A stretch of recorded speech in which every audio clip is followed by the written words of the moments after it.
Hello সবাইকে। তো পুজোর দিন সকাল সকাল আমাদের বাড়ির যে থানে পুজো হবে আর কি, সবার বাড়ির সামনে একটা করে থান থাকে, তো এটা আমাদের বাড়ির থান।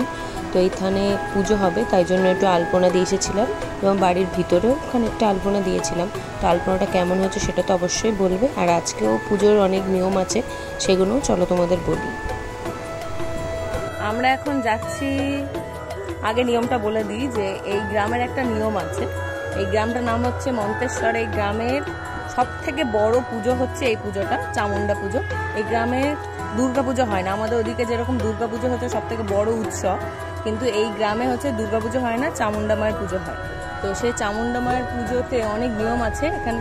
তার সেই নিয়মের মধ্যে একটা নিয়ম হচ্ছে যে মাকে কালকে মানে পুজোর দিন আগে নিশীথ রাতে মানে একটা পুকুর আছে ঠাকুর পুকুর নামে, সেই পুকুরে দিয়ে আসা হয়, মানে পুরোহিতরাই দিয়ে আসা। যখন দিয়ে আসে বলে যে কেউ নাকি দেখতে পায় না, কেউ টের পায় না, তো সেখানে দিয়ে আসে। এবং আজ সকালবেলায় পাড়ার ছেলেরা মিলে ওই পুকুর থেকে মাকে তোলে এবং তুলতে পারে না, সারাদিন ধরে অনেক চেষ্টা করে। আর আমি এটা গল্প শুনেছি যে তুলতে গেলে নাকি মায়ের শরীর ভার হয়ে যায়, তুলতে পারে না। তারপরে মা উঠবে, যখন মায়ের যখন ইচ্ছা হবে তখন মা ওঠে, এবং যখন উঠবে তখন খবর পুরো গ্রামে ছড়িয়ে পড়ে যে মা উঠেছে। তারপরে কি রয় পুজো হয়। তো আমরা সেই পুকুরে, যে পুকুরে মা আছেন এখন, সেই পুকুরটা আমরা এখন দেখতে যাচ্ছি যে কিভাবে মানে সবাই মাকে জোর করে তোলে, এবং তোমাদেরকেও দেখাবো, চলো। তো আমি আর আমার দিদির দুই মেয়ে মিলে চলে গেছিলাম দেখতে যে মা ঘাট থেকে আদৌ উঠেছেন কিনা। আর চারিদিকটা দেখে এত সুন্দর লাগছে, ওদের ঘর বাড়িটা এত সুন্দর সাজিয়েছে, আলপনা দিয়েছে, কারণ ওদের কাছে এইটাই সব থেকে বড় উৎসব। আর ওদের সবার বাড়িতে যারা বাইরে কাজকর্ম করে, ওদের আত্মীয় স্বজন সবাই ওই টাইমটায় বাড়ি ফিরে আসে তাদের গ্রামের পুজো উপলক্ষে। তো দেখতে খুবই ভালো লাগে। আর এই যে আমরা ঘাটে পৌঁছে গেছি, দেখো সবাই কিভাবে অপেক্ষা করছেন যে মা কখন উঠবেন।